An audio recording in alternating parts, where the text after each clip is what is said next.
Je commençais à dire que je suis excessivement déçu d'entendre la plus jeune députée de l'Assemblée se comporter de cette façon. Je pensais entendre de sa part la politique faite autrement. Alors, je pense que c'est un peu regrettable d'aborder la question comme ça, honnêtement. Je suis surpris. Je ne pensais pas que c'était comme ça que ma collègue ferait de la politique. Est-ce qu'elle est familière avec le concept d'écofiscalité? Peut-être, peut-être. Elle a entendu parler, peut-être, une fois ou deux, de l'écofiscalité, c'est-à-dire l'utilisation des politiques fiscales de l'État. Écoutez, Monsieur le Président, le premier ministre peut tenter d'esquiver comme il le veut les questions.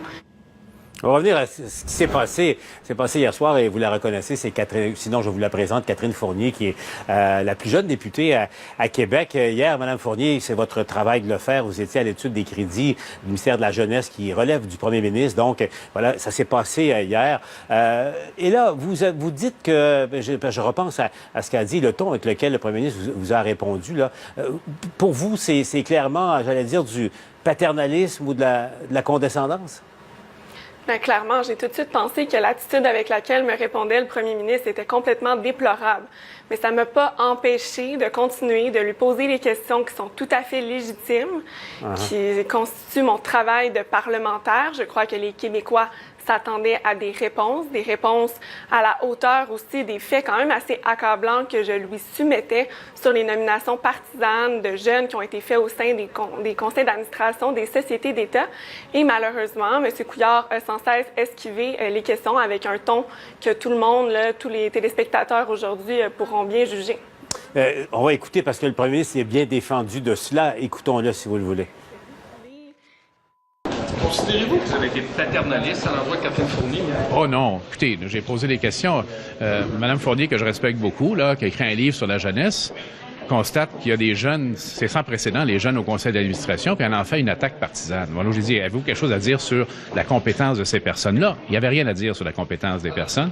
D'un gouvernement, en plus, qui fait énormément moins de nominations avec coloration politique que des gouvernements qui ont précédé, incluant de son parti politique. Alors, c'est légitime pour moi de faire ces remarques-là. Il n'est pas question de faire autre chose. On a considéré que votre ton était paternaliste. Non, pas du tout. Prenez-vous sa parole, Madame Fournier. Moi, je crois que le premier ministre était évidemment mal à l'aise face aux révélations que je lui soumettais. Le fait qu'il y a 6 personnes qui ont été nommées sur 11 nominations qui ont des liens directs avec son parti, avec le Parti libéral. Alors oui, on souhaite que les jeunes puissent s'engager en politique et évidemment, on souhaite qu'ils puissent avoir des jeunes compétents nommés sur les conseils d'administration des sociétés d'État. Ça, je l'ai dit, je crois que la loi, elle est excellente. Le problème, c'est que ça semble être les jeunes libéraux qui soient les seuls jeunes compétents aux yeux du premier ministre. Et moi, je crois pas que ça peut se justifier que par un hasard, ce soit constamment les CV des jeunes libéraux qui finissent au sommet de la pile des curriculums vitae. Moi, je n'y crois pas et je pense que personne à la maison qui nous écoute qui va acheter la version du premier ministre. En même temps, sur les 6 cas que vous avez cités là, sur 11, je sais, vous en avez parlé, là, je la nomme, là, Claudia Diorio, dont le père est député libéral. Il vient de démissionner d'ailleurs aujourd'hui, là, libéral fédéral à Ottawa, mais elle est nommée au conseil d'administration de la SAAQ. Vous connaissez Mme Diorio, elle a été victime, elle, d'un accident de la route, justement, un jeune écervelé qui a pris le volant, qui a pratiquement tué les 3 passagères, dont Mme Diorio. Il me semble qu'elle amène une compétence, peu importe sa couleur, je ne sais même pas si elle est libérale elle-même, mais elle amène une compétence à la SAC. Votre exemple n'était pas très bon, là.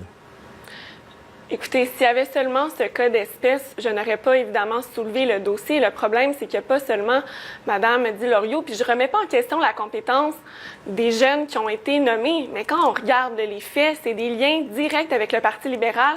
Puis j'ai même été conservatrice, M. Larocque, parce qu'il y a même d'autres cas que nous avons trouvés qui pourraient avoir un lien là, avec le Parti libéral, mais que c'était pas aussi direct. Alors ça, je ne l'ai pas mentionné, mais 6 personnes.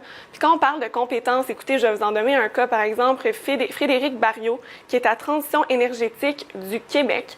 C'est un avocat fiscaliste spécialisé en succession. Donc, il n'y a absolument aucun lien avec le poste sur lequel il a été nommé. Alors, quand on accumule les cas, c'est sûr que si on les prend individuellement, évidemment, ça peut sembler logique, mais quand on regarde le portrait général, c'est que les libéraux semblent avoir instrumentalisé la nouvelle loi qui devait pourtant laisser de la place aux jeunes de toutes allégeances politiques sur les conseils d'administration pour favoriser des jeunes issus du Parti libéral qui sont des donateurs, qui sont des anciens militants, qui sont des anciens attachés politiques.